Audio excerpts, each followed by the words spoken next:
والدین کے ساتھ رہتا ہے. اس کے 4 بھائی ہیں لیکن وہ الگ رہتے.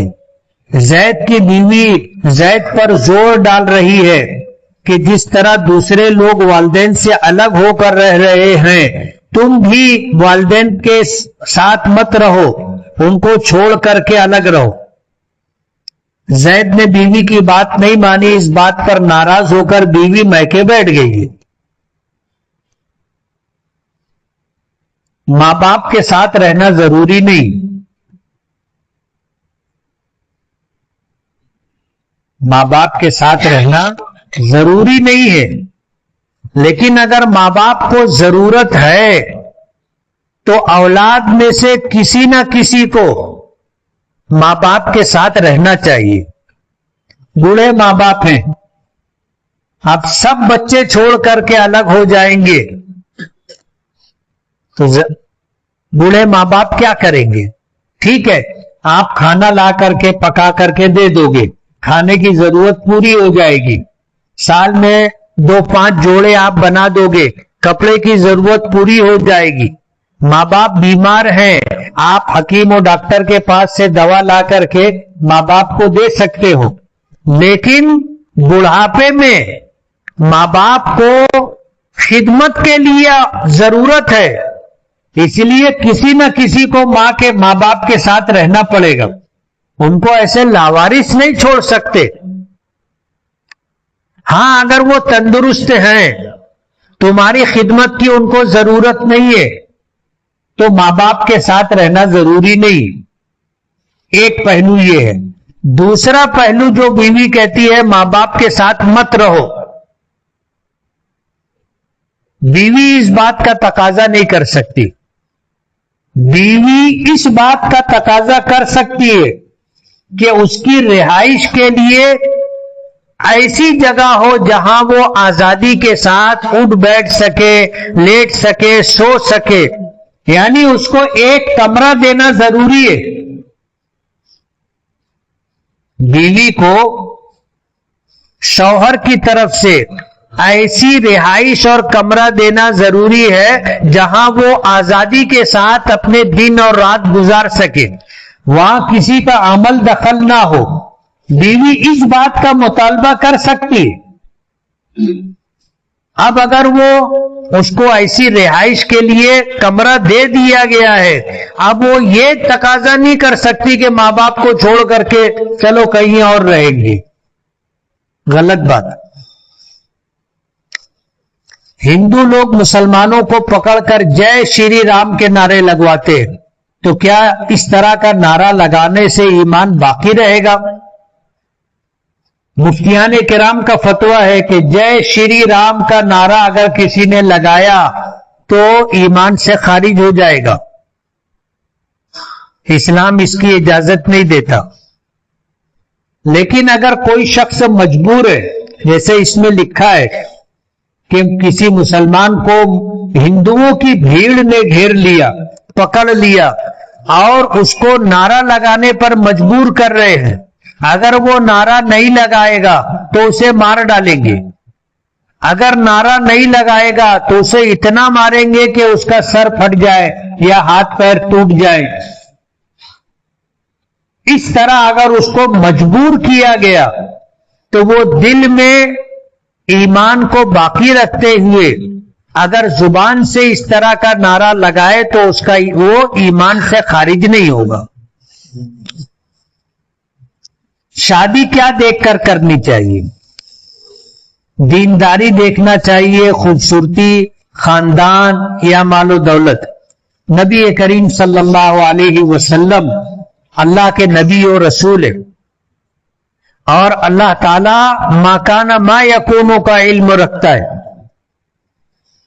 جب سے دنیا بنی ہے اس سے پہلے سے آج تک، اور آج کے بعد قیامت اور قیامت کے بعد تک، یعنی ازل سے لے کے ابد تک کا علم اللہ پاک کو ہے. اور اللہ تعالیٰ نے اپنے محبوب جناب رسول اللہ صلی اللہ علیہ وسلم کو جو علم عطا کیا ہے وہ اپنی طرف سے دیا ہے. اور قرآن کریم میں اللہ نے اعلان کیا وَمَا يَنْتِقُ عَنِ الْهَوَىٰ ان ہوا الا وحی یوحا، کہ اللہ کا نبی اپنی طرف سے کچھ نہیں کہتا، جو کہتا ہے اللہ پاک کی طرف سے وحی آئی، علم ملا، اس پر اللہ کا نبی کہتا ہے۔ حضور پاک صلی اللہ علیہ وسلم نے فرمایا تنکح المرأۃ لاربع، لمالها ولجمالها ولحسبها ولدینها فاظفر بذات الدین۔ حضور نے فرمایا کہ دنیا میں عورتوں سے نکاح کرنے کے متعلق 4 چیزیں دنیا والے دیکھتے۔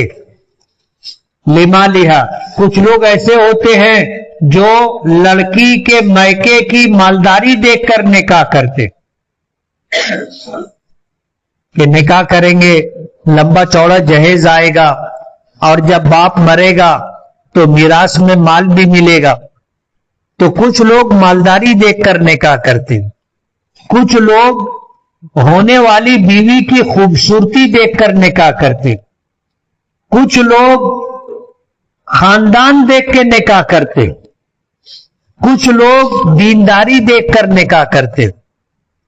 حضور پاک صلی اللہ علیہ وسلم نے فرمایا فاظفر بذات الدین تربت یدک، کہ دینداری دیکھ کر نکاح کرو، خوشحال رہو گے، خوشگوار زندگی اللہ پاک عطا کریں گے۔ اس لیے کہ ہم میں سے ہر ایک کا نصیب و مقدر اللہ نے لکھ دیا ہے، جو اللہ نے ہمارے لیے مقدر فرما دیا ہم کو وہی ملے گا۔ اس لیے دینداری دیکھ کر نکاح کرو۔ حضور نے فرمایا تربت یداک، خوشحال رہو گے، خوشگوار زندگی ملے گی۔ توکل علی اللہ کیا ہے؟ توکل کے معنی آتے ہیں بھروسے کے، توکل کے معنی آتے ہیں بھروسہ کرنے کے۔ جو آدمی اللہ پاک پر بھروسہ کرتا ہے اللہ اس کی پوری پوری مدد کرتا ہے۔ زید کو غلط خیالات اور وسوسے آتے ہیں، ان خیالات اور وسوسوں سے زید گھبرا جاتا ہے، کوئی وظیفہ یا عمل بتائیں۔ اگر اس طرح وسوسے اور فاسد خیالات آتے ہیں تو دن اور رات میں کسی ایک نماز کے بعد 25 مرتبہ قل ہو اللہ سورہ اخلاص ہر مرتبہ بسم اللہ کے ساتھ پڑھیں، یعنی 25 مرتبہ قل ہو اللہ کی سورت پڑھیں گے تو ہر مرتبہ بسم اللہ بھی پڑھیں گے، یعنی 25 مرتبہ بسم اللہ اور 25 مرتبہ قل ہو اللہ کی سورت مکمل پڑھیں گے، اپنے سینے پر دم کریں گے، انشاءاللہ وسوسہ آنا بند ہو جائے گا۔ ایک حافظ اپنے ساتھ اپنے خاندان کے 10 لوگوں کو جنت میں لے جا سکتا ہے کیا؟ حدیث پاک میں یہ چیز ملتی ہے۔ نبی کریم صلی اللہ علیہ وسلم سے حضرت علی رضی اللہ تعالی عنہ نے روایت کی ہے، یہ روایت ترمذی شریف میں بھی ہے، ابن ماجہ شریف میں بھی ہے اور مسند احمد میں بھی ہے، کہ ایک ایسا شخص جس نے قرآن پاک کو پڑھا اور پھر مکمل قرآن پاک کو اس نے یاد کیا، اس کے حلال کو حلال جانا، حرام کو حرام جانا، اس طرح اس نے زندگی گزاری، تو کل قیامت کے دن اللہ پاک اس کو یہ حق دیں گے کہ وہ اپنے خاندان کے 10 ایسے افراد جو اپنی بدعمالیوں کی وجہ سے جہنم کے مستحق ہوں گے، حافظ قرآن سفارش کرے گا، اللہ حافظ قرآن کی سفارش قبول کر کے 10 لوگوں کی بخشش فرمائے گا۔ اس لیے یہ بات صحیح ہے، خود حافظ بنو، خود حافظ نہیں بن سکتے، اپنے بچوں کو حافظ بناؤ، بچیوں کو حافظ بناؤ، بچوں کے بچوں کو، بچیوں کے بچوں کو حافظ بناؤ، یعنی اپنے پوتی پوتے نواسی نواسوں کو حافظ بناؤ، انشاءاللہ یہ جنت میں لے کر کے جائیں گے۔ 200 کا کوپن لیے بعد میں 3600 روپے کوپن میں جو سامان نکلا اس کا پیسہ 3600 روپیہ معلوم نہیں تھا کہ اسکیم ہے، اس لیے لے لیے. اب اس سامان کا کیا کرنا ہے؟ سوال سمجھ نہیں سکا. 200 کا کوپن لیے، اگر صرف کوپن لیے ہیں 200 روپے کا، بعد میں 3600 روپے کے کوپن میں یا تو آدمی 200 کا کوپن لے گا یا 3600 کا کوپن لے گا، دونوں میں سے تو ایک ہی ہوگا نا. اگر 200 کا کوپن لیا ہے اور 3600 روپے کا سامان دیا جا رہا ہے تو سوال یہ بنتا ہے کہ 3600 روپے کا سامان لے سکتے ہیں کیا؟ اگر دکاندار دے رہا ہے، آپ کو کوئی کمپنی دے رہی ہے کہ آپ 200 روپے کا کوپن لو، ہم آپ کو 3600 روپے کا سامان دیں گے، وہ دے رہا ہے تو آپ لے سکتے ہو. نفس کو کیسے کنٹرول کریں؟ اللہ کی بارگاہ میں پیشی اور سوال و جواب کا احساس ہونا چاہیے کہ آج اگر میں کوئی غلط کام کروں گا، کل اللہ تعالیٰ پوچھیں گے تو مجھ کو جواب دینا پڑے گا، جھوٹ تو نہیں بول سکیں گے.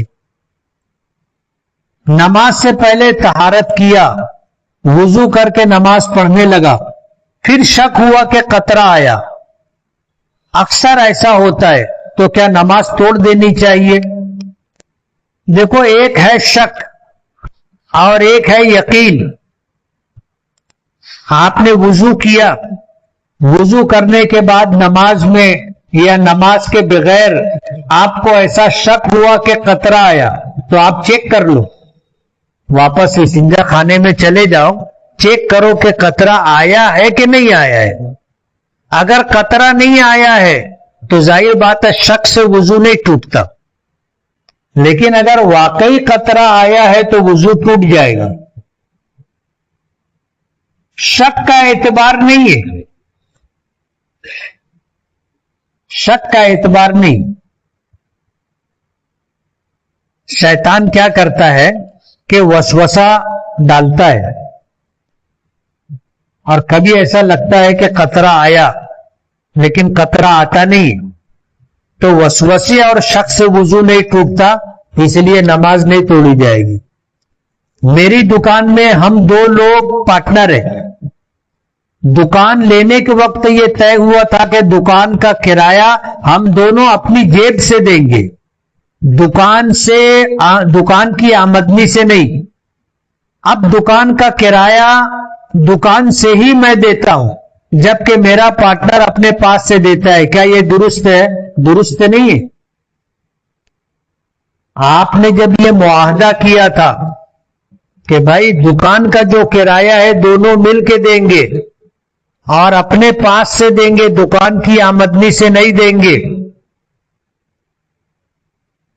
تو اگر آپ اس طرح کرتے ہو تو صحیح ہے، لیکن آپ کا پارٹنر اپنی جیب سے آدھا کرایہ دیتا ہے اور آدھا کرایہ آپ اپنی جیب سے نہ دیتے ہوئے دکان کی آمدنی سے دے رہے ہو تو یہ جائز نہیں، آپ خیانت کر رہے ہو. حضور اکرم صلی اللہ علیہ وسلم کی تاریخ ولادت اور تاریخ وفات کے بارے میں مستند قول کیا ہے؟ حضور پاک صلی اللہ علیہ وسلم کی تاریخ ولادت میں اختلاف ہے اور کئی قول ہیں. مشہور قول 12 ربیع الاول بروز پیر کا ہے. 12 ربیع الاول بروز پیر یہ مشہور قول ہے. دوسرا قول آتا ہے کہ 9 ربیع الاول آپ کی تاریخ ولادت ہے. جو لوگ تاریخ داں ہیں انہوں نے جب اس طرح پیچھے جا کر کے کہ آج سے ہم پیچھے جاتے جاتے جاتے جاتے 1447 سے وہاں تک گئے تو پیر کا دن 9 ربیع الاول کو پڑتا ہے. اس پر سب کا اتفاق ہے کہ آپ کی پیدائش پیر کے دن ہوئی تھی، اس پر سب کا اتفاق ہے. اس میں اختلاف نہیں. اب پیر کے دن کیا تاریخ تھی اس میں اختلاف ہے. کچھ تاریخ داں کہتے ہیں کہ 12 ربیع الاول، کچھ تاریخ داں کہتے ہیں کہ 9 ربیع الاول، کچھ لوگ اس کے علاوہ بھی کہتے ہیں. اور تاریخ وفات پر سب کا اتفاق ہے کہ 12 ربیع الاول بروز پیر کو آپ کی وفات ہوئی تھی. جس وقت اللہ کے نبی صلی اللہ علیہ وسلم کی ولادت ہوئی تھی تو کچھ حیرت انگیز معاملات پیش آئے تھے، مگر دنیا والوں کو یہ نہیں معلوم تھا کہ یہ مستقبل میں اللہ کے نبی ہوں گے. اس لیے تاریخ ولادت کے سلسلے میں اختلاف ہے، تاریخ وفات کے سلسلے میں سب کا اتفاق ہے. مدینہ منورہ میں روضہ اقدس سے حضور اکرم صلی اللہ علیہ وسلم کے جسد مبارک کو چوری کرنے کی کوشش کا مشہور واقعہ بیان کیا جاتا ہے. کیا یہ واقعہ تاریخی طور پر صحیح اور مستند ہے؟ صحیح اور مستند ہے. عیسائیوں نے نبی کریم صلی اللہ علیہ وسلم کے جسم مبارک کو آپ کی قبر مبارک سے نکال کر لے جانے کی ایک سازش کی تھی، اور ان کا پروگرام یہ تھا کہ جب جسم مبارک نکال کے لے جائیں گے تو اس کے بعد پھر یہ مطالبہ کریں گے کہ اگر تمہارے نبی واقعی اللہ کے نبی تھے تو ان کا جسم مبارک موجود ہوگا. قبر کھود کر کے دیکھو، اور جب قبر مبارک کھول کر کے دیکھی جائے گی تو آپ کا جسم مبارک نہیں ہوگا. تو یہ ہوگا کہ اگر یہ اللہ کے نبی ہوتے تو جیسے تھے ویسے ہی رہتے، اب تو ہے ہی نہیں. تو لوگوں کا ایمان متزلزل ہو جائے گا، اور اس طرح مسلمانوں کو ہم گمراہ کر سکیں گے، ایمان سے محروم کر سکیں گے. سلطان نور الدین زنگی رحمت اللہ علیہ مصر کے حاکم تھے. عیسائیوں نے 2 لوگوں کو مسلمانوں کے بھیس میں مدینہ منورہ بھیجا کہ تم جاؤ اور یہ کام کرو، مسلمانوں کے نبی حضرت محمد صلی اللہ علیہ وسلم کے جسم مبارک کو ان کی قبر سے نکال کر کے لاؤ. یہ لوگ آئے مدینہ منورہ، اور مدینہ منورہ آ کر کے انہوں نے وہاں پر مکان لیا اور رہنے لگے، اور اہل مدینہ کو یہ جھانسا دیا کہ یہ اللہ کے ولی ہیں، سچے پکے مسلمان ہیں، رات بھر اللہ کی عبادت کرتے اور دن بھر آرام کرتے. اور انہوں نے معمول یہ بنایا تھا کہ اہل مدینہ میں غریبوں کی مدد کرتے تھے اور مالداروں کو بھی ہدیہ اور بخشش دیا کرتے تھے. اس طرح ان کا معمول تھا. تو مدینے کے لوگ ان سے مانوس ہو گئے تھے، اور اہل مدینہ میں ان کی بڑی عزت احترام کا معاملہ تھا. جبکہ یہ لوگ روضہ مبارک کے قریب مکان لے کر کے رات میں کھدائی کرتے تھے اور مٹی نکال کے لے جا کر جنت البقیع میں ڈال دیتے تھے. جب یہ کھودتے کھودتے سرنگ بناتے بناتے قبر مبارک کے قریب پہنچ گئے تو حضور پاک صلی اللہ علیہ وسلم نے خواب میں آ کر سلطان نور الدین زنگی رحمت اللہ علیہ کو اس بات کی اطلاع دی اور ان دونوں کی تصویر بتائی کہ مجھے ان دونوں سے بچاؤ. اور یہ خواب ایک دن دیکھا، پھر دوسرے دن دیکھا، پھر تیسرے دن دیکھا. سلطان نور الدین زنگی پریشان ہو گیا، کیا کریں. اس نے اس وقت کے قاضی، مفتیان کرام، علماء کرام کو بلایا،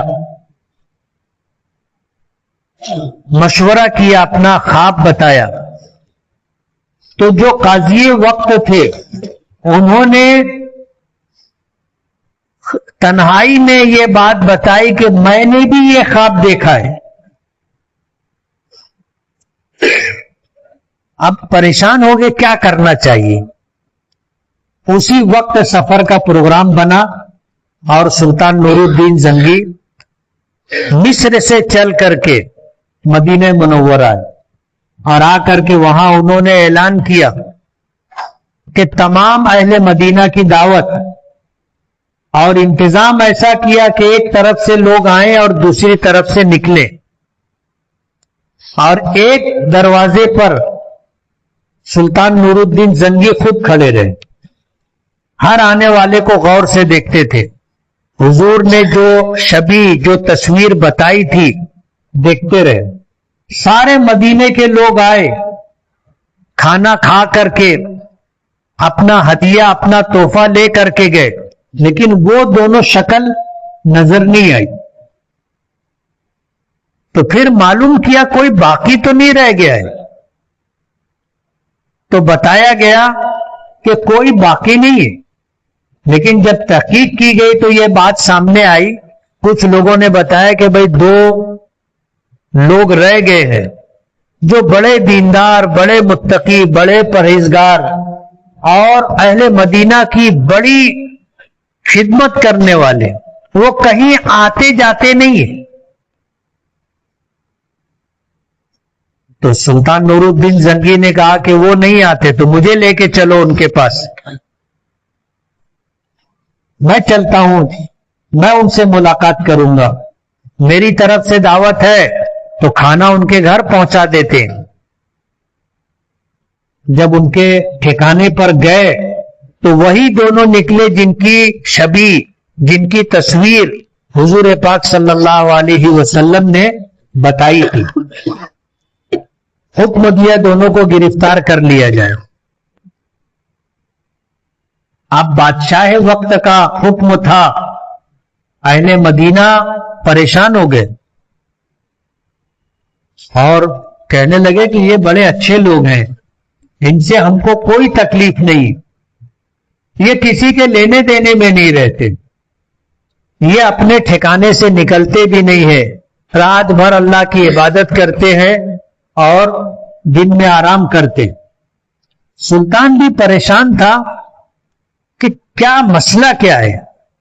اللہ کے رسول صلی اللہ علیہ وسلم نے کہا ہے کہ مجھے ان سے بچاؤ، تو ہے کیا؟ بہت تحقیق کی گئی. آخر میں پھر یہ ہوا کہ بھئی اب جو بچھائیت ہے زمین پر یہ اٹھا کے دیکھا جائے. اب وہاں سے جو ہے چٹائی ہٹائی گئی، نیچے جو دری بچھی ہوئی تھی وہ ہٹائی گئی، تو پھر نیچے لکڑی کا تختہ تھا وہ ہٹایا گیا، تو دیکھا کہ وہاں تو گڑھا ہے. اب جب روشنی لے کر گڑھے میں اترے تو دیکھا کہ وہاں سے ایک راستہ ہے جو قبر مبارک کی طرف گیا ہے، روضہ مبارک کی طرف گیا ہے. جب اس میں ذمہ دار لوگ گئے تو اتنے قریب پہنچ چکے تھے کہ ایک پیر نظر آنے لگا تھا.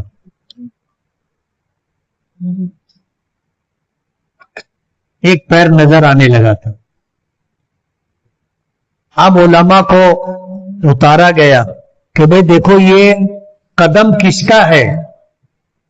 انہوں نے دیکھا اور دیکھنے کے بعد بتایا کہ یہ حضرت عمر رضی اللہ تعالی عنہ کا قدم ہے. یعنی جس طرف سے وہ لوگ سرنگ بنا کر کے قبر مبارک روضہ مبارک تک پہنچ رہے تھے وہ مشرق کی طرف سے گئے تھے. تو اس طرف جیسے حضرت حضور کی قبر ہے، حضرت ابو بکر کی قبر ہے، حضرت عمر کی قبر ہے، تو پہلے حضرت عمر کی قبر، پھر حضرت ابو بکر کی قبر، پھر حضور کی قبر. تو وہ حضرت عمر کے جسم مبارک تک پہنچ گئے تھے، پیر نظر آنے لگا تھا. جب اہل مدینہ کو معلوم ہوا تو پھر یہ ہوا کہ بھائی انہوں نے جو کچھ کیا ہے اس کی کیا سزا ہے وہ انہوں نے طے کیا، ان کو پھانسی دے دی گئی. تحقیق کی گئی تو معلوم کیا گیا کہ ان کو عیسائی بادشاہوں نے بہت زیادہ مال و دولت دے کر کے ان کو اس سازش کے تحت مدینہ بھیجا تھا کہ مسلمانوں کے پیغمبر حضرت محمد صلی اللہ علیہ وسلم کے جسم مبارک کو ان کی قبر سے نکال کر کے لاؤ. یہ ایک مستند واقعہ ہے. اس کے بعد سلطان نور الدین زنگی رحمت اللہ علیہ نے قبر مبارک کے چاروں طرف اتنی گہری کھدائی کی کہ زمین سے پانی نکل آیا اور پھر سیسا پگھلا کر کے وہ چاروں طرف سے اس کو بھر دیا گیا تاکہ آگے کوئی نالائق شخص، کوئی کمینہ شخص اس طرح زمین کے اندر سے آپ کے قبر مبارک تک نہ پہنچ سکے. 100 افراد کی ایک کمیٹی ہے. ہر شخص 15 مہینے تک 5000 روپیہ جمع کرے گا. ہر ماہ قرآن اندازی سے ایک شخص کو موٹر سائیکل دی جائے گی. جس شخص کا نام نکلے گا اس سے 15,000 روپے لے کر موٹر سائیکل دے دی جائے گی اور آگے کی قسطیں معاف کر دی جائیں گی.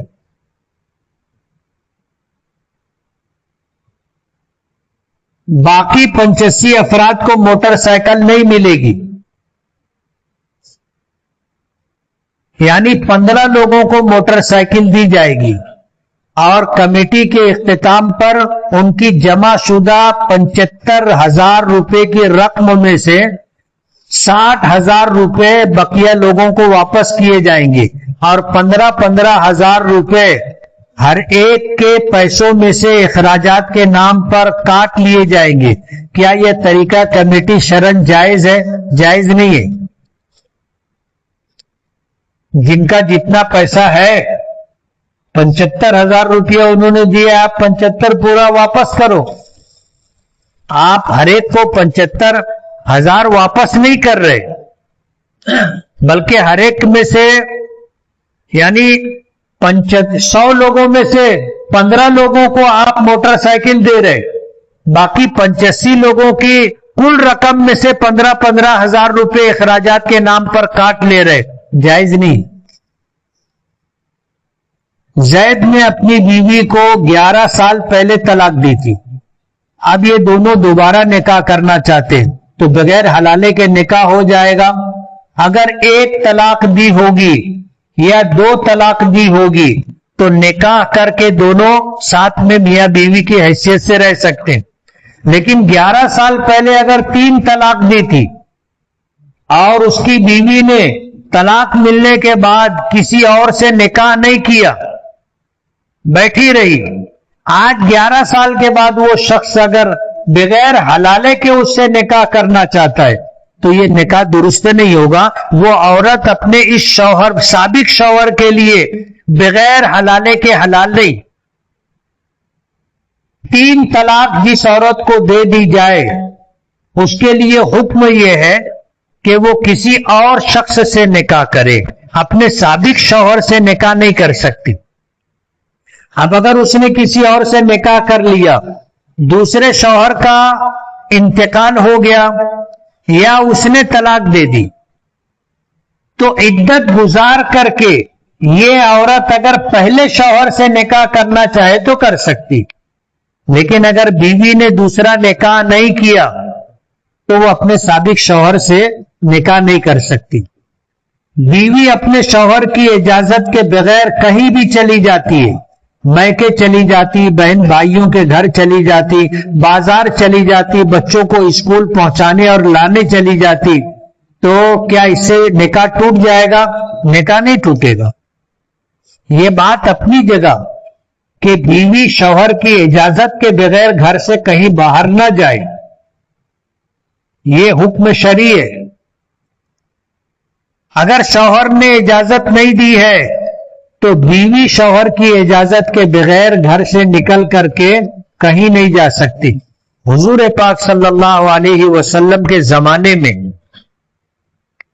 ایک صحابی تھے، وہ کہیں جا رہے تھے سفر پر، تو انہوں نے بیوی کو کہا کہ گھر سے نکلنا نہیں، سفر میں چلے گئے. اس بیوی کا میکہ مدینہ منورہ ہی میں تھا. اس بیوی کے والد بیمار ہوئے. حضور پاک صلی اللہ علیہ وسلم تک انہوں نے پیغام بھیجا کہ اللہ کے رسول میرے شوہر نے گھر سے نکلنے سے منع کیا اور وہ سفر پر چلے گئے. میرے والد کی طبیعت خراب ہے, کیا میں ان کی عیادت کے لیے ملاقات کے لیے جا سکتی ہوں؟ تو حضور نے فرمایا کہ نہیں, تم نہیں جا سکتے. طبیعت اور زیادہ خراب ہو گئی. پھر انہوں نے پیغام بھیجا کہ اللہ کے رسول میرے والد کی طبیعت زیادہ خراب ہو گئی, کیا میں جا سکتی ہوں؟ تو حضور نے فرمایا کہ اگر تمہارے والد کی طبیعت بہت زیادہ خراب ہے اور کوئی ان کی تیمارداری کرنے والا نہیں ہے تو تم جا سکتی ہو, مگر بہتر یہ ہے کہ تم مت جاؤ. وہ عورت رک گئی, نہیں گئی.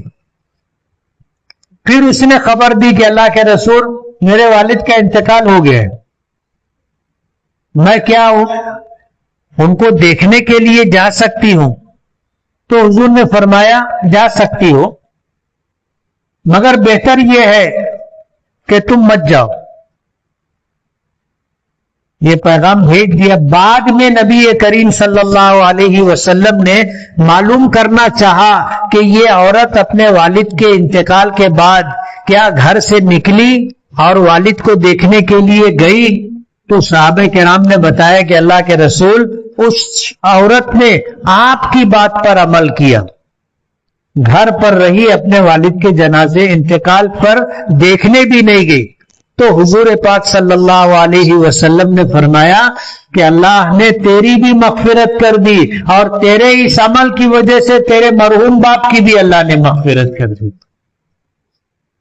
تو شوہر کی اجازت کے بغیر گھر سے نہیں نکلے گی, اور اگر شوہر نے اجازت دی ہے تو ٹھیک ہے. اجازت دو طرح کی ہوتی ہے, ایک اجازت صراحتاً ہوتی ہے کہ تم آؤ جاؤ کوئی بات نہیں ہے, تو یہ صراحتاً اجازت ہے. اور ایک اجازت یہ ہوتی ہے کہ بیوی میکے چلی گئی, شوہر نے کوئی اعتراض نہیں کیا, بچوں کو اسکول پہنچانے مدرسہ پہنچانے چلی گئی, لینے چلی گئی, بازار سے کچھ خریدنے چلی گئی, شوہر نے کوئی اعتراض نہیں کیا, خاموش رہا, تو یہ بھی اجازت ہے. عید الفطر اور عید الاضحیٰ دونوں میں زیادہ فضیلت کس تہوار کی ہے؟ دونوں تہوار یکساں ہیں اور دونوں کا پس منظر الگ ہے. عید الفطر کا پس منظر یہ ہے کہ آدمی مہینے بھر روزہ رکھتا ہے جو اللہ نے فرض کیا, مہینے بھر تراویح پڑھتا ہے جو نبی کریم صلی اللہ علیہ وسلم کی سنت ہے, اور جب چاند دکھتا ہے تو پھر اللہ نے خوشی منانے کا حکم دیا. اور خوشی اس طرح کہ ان دنوں میں روزہ نہیں رکھا جائے گا, روزہ رکھنا حرام ہے. عید الفطر کو روزہ رکھنا حرام ہے, عید الاضحیٰ اور پھر باسی تواسی چواسی ایسے 5 دن سال میں روزہ رکھنا حرام ہے. یہ تو عید الفطر کا پس منظر ہے. اور عید الاضحیٰ کا پس منظر حضرت ابراہیم و اسماعیل علی نبینا علیہ الصلوۃ والسلام نے اللہ کے حکم کی تعمیل میں بیٹے نے قربانی پیش کی اور باپ نے قربانی کی, اس کا پس منظر. دونوں کی اپنی اپنی فضیلت ہے, دونوں یکساں حکم رکھتے ہیں. میرا بھائی کام برابر کرتا ہے, گھر میں پیسہ بھی برابر دیتا ہے, لیکن نشہ کرتا ہے اور گھر کا برتن استعمال کرتا ہے, تو کیا ہمیں اس کی وجہ سے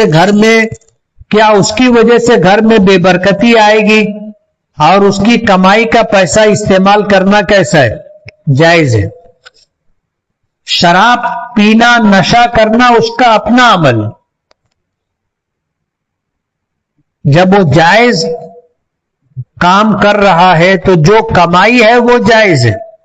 گھر میں لا کر کے دے رہا ہے تو اس کی کمائی کھانا جائز ہے، اور گھر میں وہ اگر برتن کپڑا استعمال کرتا ہے، مکان استعمال کرتا ہے، کر سکتا ہے، لیکن وہ شراب پیتا ہے، اس کا گناہ اس کو ہوگا۔ تم یہ نہیں پوچھے کہ ایک بھائی نماز نہیں پڑھتا ہے، ہم 4 بھائی ہیں، ایک بھائی ایسا ہے کام برابر کرتا ہے، خرچہ برابر دیتا ہے، لیکن نماز نہیں پڑھتا، تو اس کے ساتھ رہنے سے یا اس کے گھر میں رہنے سے بے برکتی آئے گی یا نہیں، یہ پوچھنا تھا۔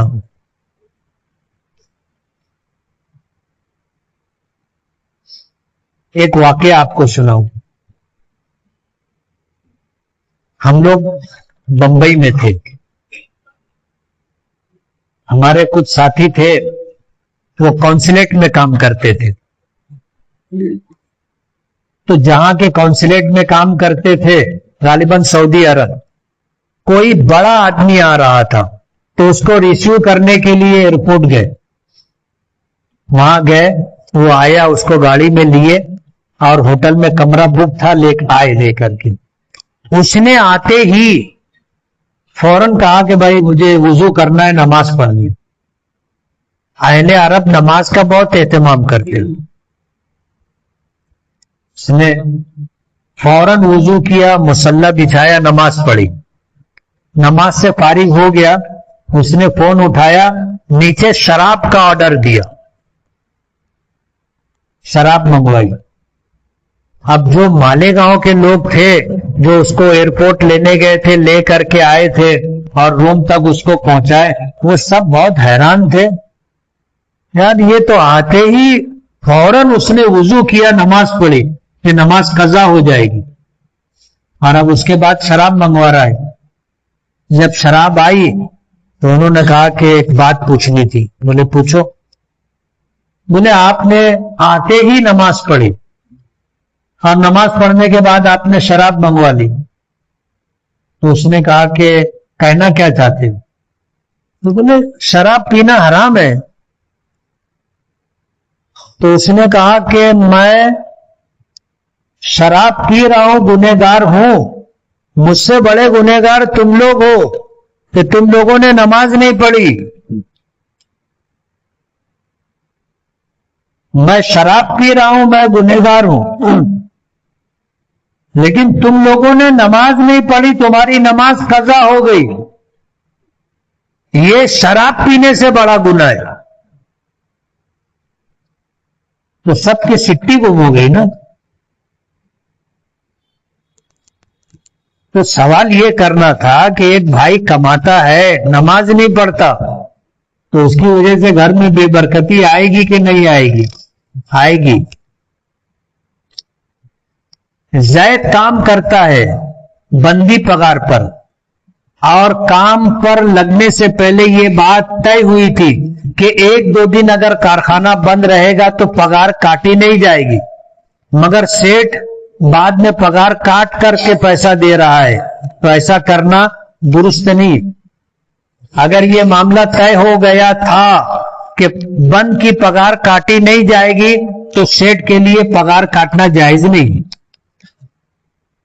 میں اکثر نماز میں رکعت کی تعداد بھول جاتا ہوں، دھیان نہیں رہتا کہ کتنی ہوئی، میں کیا کروں؟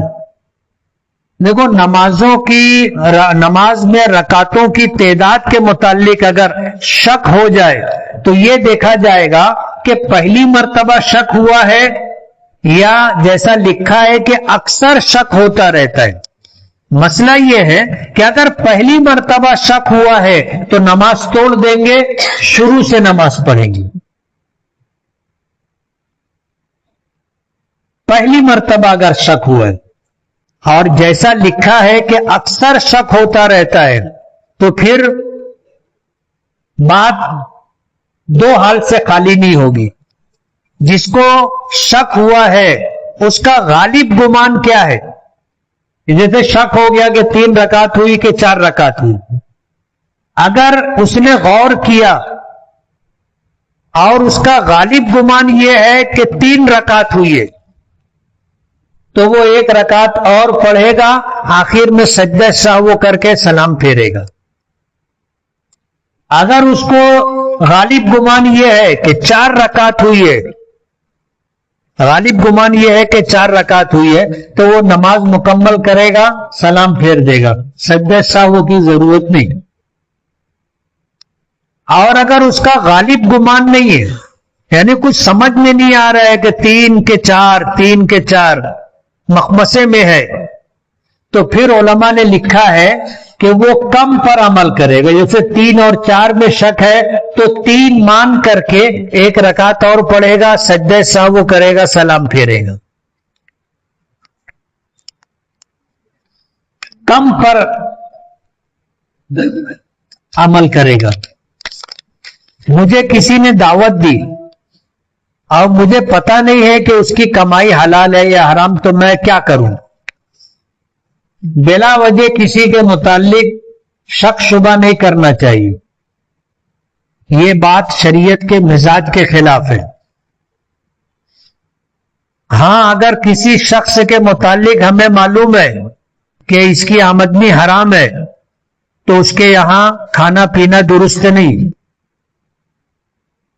لیکن ایسے تو سبھی لوگ، اکثر لوگ نکلیں گے جن کے آمدنی کے ذرائع ہمیں معلوم نہیں۔ اب ہر ایک کے بارے میں ہم تحقیق کریں کہ کیا کاروبار ہے، آمدنی کیسی ہے، یہ شریعت کے مزاج کے خلاف ہے۔ نبی کریم صلی اللہ علیہ وسلم سفر میں تھے، حضرت کچھ صحابہ کرام ایسے تھے کہ جو آگے آگے چل رہے تھے۔ اب نماز کا وقت ہو گیا، پانی تلاش کیا جا رہا تھا، آگے چل کے ایک جگہ پانی جمع ہوا ملا، کچھ صحابہ کرام گئے، وہاں پہ کچھ چرواہے تھے، ان کو بلایا، اب بلا کر کے پوچھا کہ یہ پانی پاک ہے یا ناپاک ہے۔ حضرت عمر رضی اللہ تعالیٰ عنہ پہنچ گئے، اعلان کیا بتانا مت، چرواہوں کو منع کیا کہ بتانا مت، پانی ہے، اب ہم پانی دیکھ کے خود فیصلہ کریں گے نا کہ پانی کا رنگ بدلا ہے یا پانی میں بدبو آ رہی ہے یا پانی کا مزہ بدلا ہے تو ناپاکی کا حکم ہوگا، اور اگر پانی کا رنگ نہیں بدلا، پانی میں بدبو نہیں ہے، پانی کا مزہ نہیں بدلا، تب بلا وجہ یہ سوچنا کہ جانور پانی پینے آتے ہیں، پیشاب بھی کرتے ہوں گے، ہو سکتا ہے نا، اس کا اعتبار نہیں۔ اس لیے ہر ایک کے بارے میں یہ تحقیق کرنا کہ اس کا کیا ہے۔ ہاں، جن کے بارے میں معلوم ہے کہ ان کی آمدنی کے ذرائع ناجائز اور حرام ہے، وہاں کھانا نہیں کھائیں گے۔ 2012 میں والدین نے اپنی ملکیت میں سے کچھ رقم اپنی بیٹیوں کو حصہ کہہ کے دے دیا تھا، اب والدین بوڑھے ہو چکے ہیں، ایسی حالت میں بیٹیوں سے آپ دی ہوئی رقم واپس مانگ سکتے ہیں کیا؟ نہیں مانگ سکتے۔